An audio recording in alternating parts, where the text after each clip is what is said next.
Public school की online कक्षा में आपका स्वागत है। देखिए अपना छठा पाठ चल रहा था विश्व मानव अधिवास, और उसमें अपन ने मानव अधिवास किसे कहते हैं इसकी परिभाषा पढ़ी। उसके बाद मानव अधिवास अपन ने पढ़ा था सामान्यतः दो प्रकार के होते हैं, एक ग्रामीण अधिवास और एक नगरीय अधिवास। उसमें अपन ने ग्रामीण अधिवास के प्रभावित करने वाले कारक पढ़े, ग्रामीण अधिवास की विशेषताएं अपन ने पढ़ी, ग्रामीण अधिवास के प्रकार पढ़ लिए थे, और अंत में फिर अपन ने ग्रामीण अधिवास के प्रतिरूप पढ़े थे, त्रिभुजाकार, आयताकार, वर्ताकार, अरिये, जो भी प्रतिरूप बनते, पंखानुमा, मधुछता प्रतिरूप। और अंत में पढ़ा था अपन ने ग्रामीण अधिवास की समस्याएं, जो लास्ट में पढ़ी थी कि 3 नंबर का प्रश्न आ सकता है, ग्रामीण अधिवास की समस्याओं का वर्णन कीजिए। आवागमन के साधनों की समस्या है, बेरोजगारी है, स्वास्थ्य सुविधाओं की कमी है, विद्युत आपूर्ति का अभाव है, स्वच्छ पेयजल का अभाव है। ये थी ग्रामीण अधिवास की समस्याएं, ग्रामीण अधिवासों की। आज देखिए अपना शुरू होता है नगरीय अधिवास। जो अधिवासों का मुख्य वर्गीकरण अपन ने किया था, कार्य और तकनीक के आधार पर विभाजन किया था। देखिए नगरीय अधिवास, सबसे पहले देखिए नगरीय अधिवास कहते किसे हैं, या नगरीय अधिवास की अपन विशेषताएं क्या देख सकते हैं। देखिए नगरीय अधिवासों की जो अर्थव्यवस्था है वो निर्माण उद्योग यानी द्वितीय क्षेत्र के जो भी निर्माण उद्योग आते हैं, चाहे लघु उद्योग हो, बड़े पैमाने के उद्योग हो, कुटीर उद्योग हो, ये परिवहन है, व्यापार है, वाणिज्य है, संचार है, शिक्षा है, चिकित्सा है, प्रशासन है, न्याय और अन्य जो सेवाएं होती हैं, चाहे चतुर्थक व्यवसाय संबंधित हों या पंचम व्यवसाय संबंधित हो। यानी कहने का मतलब जैसे ग्रामीण अधिवास से अपन ने पढ़ा था कि प्राथमिक जो व्यवस्था अर्थव्यवस्था क्रियाएँ होती हैं उन पर निर्भर होता है, जबकि नगरीय अधिवास देखें उनकी जो अर्थव्यवस्था देखें वो बड़े निर्माण उद्योग हो गए, परिवहन के साधन हो गए, व्यापार की गतिविधियाँ क्रियाएँ हो गई, वाणिज्य संबंधी हो गई, संचार संबंधी हो गई, शिक्षा संबंधी हो गई, चिकित्सा संबंधी है, प्रशासन है, न्याय है और अन्य जो सेवाएं होती हैं द्वितीय, तृतीय, चतुर्थ, उन सेवाओं पर क्या करती है, निर्भर करती है। दूसरे शब्दों में देखें तो नगरीय अर्थव्यवस्था द्वितीयक, तृतीयक, चतुर्थक और पंचम व्यवसायों पर क्या करती है, निर्भर करती है। यानी नगरीय जो अधिवास है उनकी अर्थव्यवस्था देखें, यानी उनमें जो आर्थिक क्रियाकलाप किए जाते हैं, जी आर्थिक जो क्रियाएँ की जाती हैं, उसमें द्वितीयक अपन पढ़ेंगे व्यवसायों के बारे में आगे। द्वितीयक में जैसे उद्योग आ गए, तृतीयक में परिवहन है, व्यापार है, संचार है, वाणिज्य आ गए, चतुर्थ में शोध अनुसंधान ये आ गए, और पंचम व्यवसाय एक नया है जिसमें बड़े परामर्शदाता हैं, नीति निर्देशक हैं, सलाहकार हैं, रंगमंच में काम करने वाले हैं। तो ये जो व्यवसाय करते हैं उन पर क्या रहती है, नगरीय जो अधिवास होते हैं उनकी अर्थव्यवस्था निर्भर रहती है।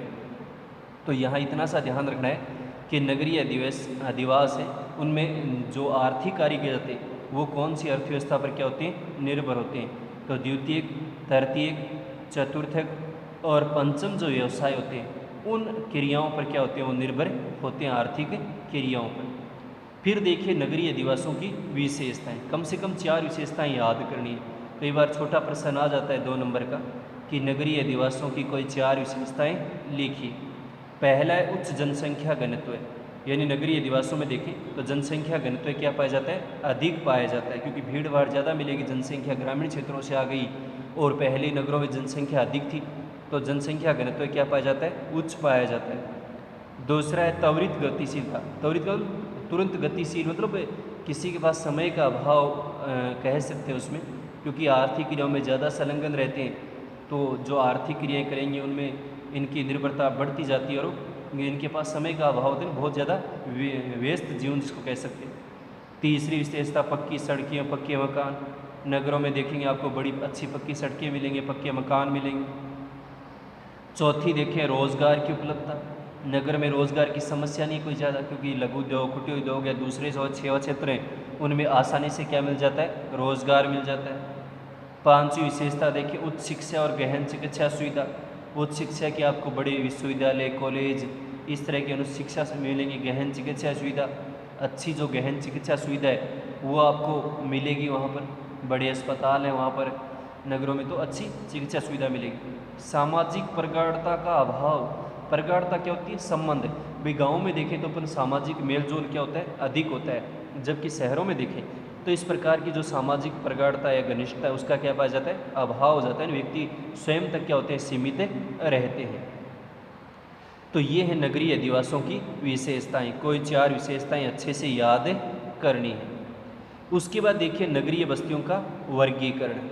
देखिए नगरीय बस्तियों के वर्गीकरण का आधार पढ़ेंगे अपन, कौन कौन से आधार है। विश्व में नगरीय क्षेत्र की परिभाषा एक देश से दूसरे देश में भिन्न है। यानी विश्व में देखा जाए तो जो नगरीय क्षेत्र को परिभाषित करने के लिए जो परिभाषा दी गई है वो एक देश से दूसरे देश में भिन्न या क्या है, अलग है।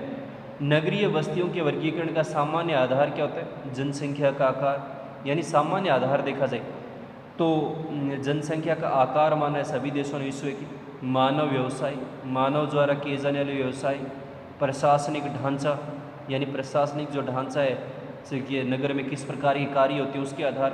इसके अलावा और भी आवश्यक दशाएं हैं, जैसे कोई पर्यटन नगर है, कोई औद्योगिक नगर है, कोई परिवहन नगर है, तो उसके आधार पर नगरों का वर्गीकरण किया है। सबसे पहले देखिए जनसंख्या का आकार। देखिए अधिकांश देशों में नगरीय क्षेत्र को परिभाषित करने के लिए जनसंख्या के आकार को क्या माना गया, प्रमुख माना गया।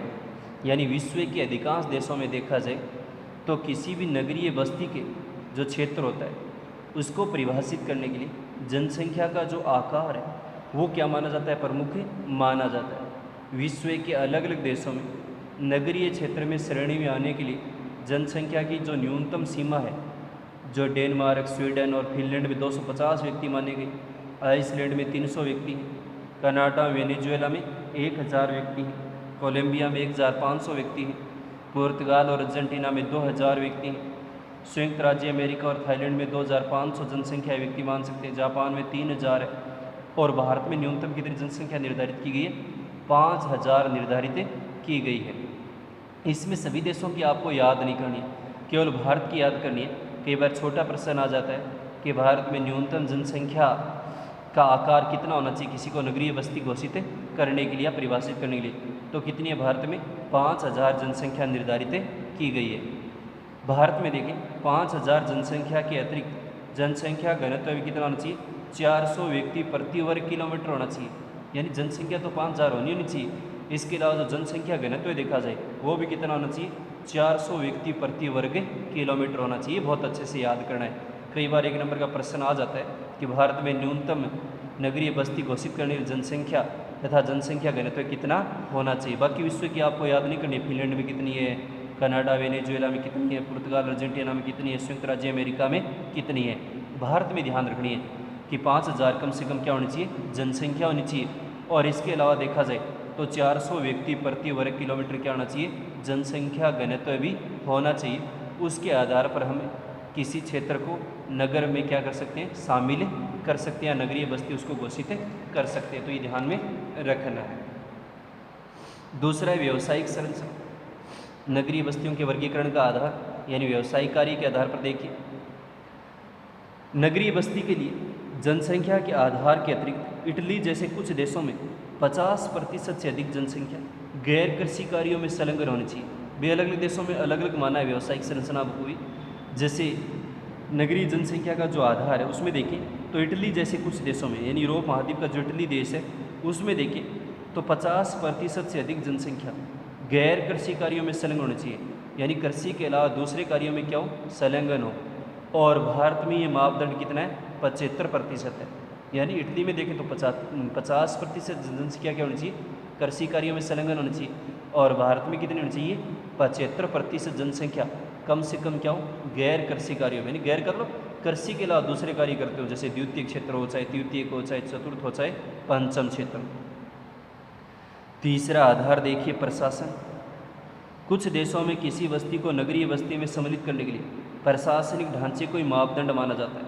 यानी कुछ देशों में देखा जाए तो किसी बस्ती को अपन नगरीय बस्ती में शामिल करना चाहते हैं तो इसके लिए जो प्रशासनिक ढांचा है उसको भी क्या माना जाता है, एक मापदंड या आधार माना जाता है। जैसे भारत में किसी क्षेत्र में नगर पालिका हो, छावनी बोर्ड हो जहाँ सेना रहती हो, अधिसूचित नगरीय क्षेत्र समिति होने पर, अधिसूचित नगरीय क्षेत्र समिति का मतलब एक नोटिफाइड एरिया होता है, जैसे बनाई होती है सरकार के द्वारा कि उस क्षेत्र में, जैसे एक दिल्ली का क्षेत्र हो गया, कोई राजगढ़ का क्षेत्र हो गया, उस क्षेत्र को कितने क्षेत्र को अपने नगरीय क्षेत्र में शामिल कर सकते हैं, तो उसको अपन किस में माना जाता है, नगरीय बस्ती में माना जाता है। जैसे ब्राज़ील है और बोलिविया में जनसंख्या के आकार के स्थान पर प्रशासनिक केंद्र को क्या माना गया, नगरीय केंद्र माना गया।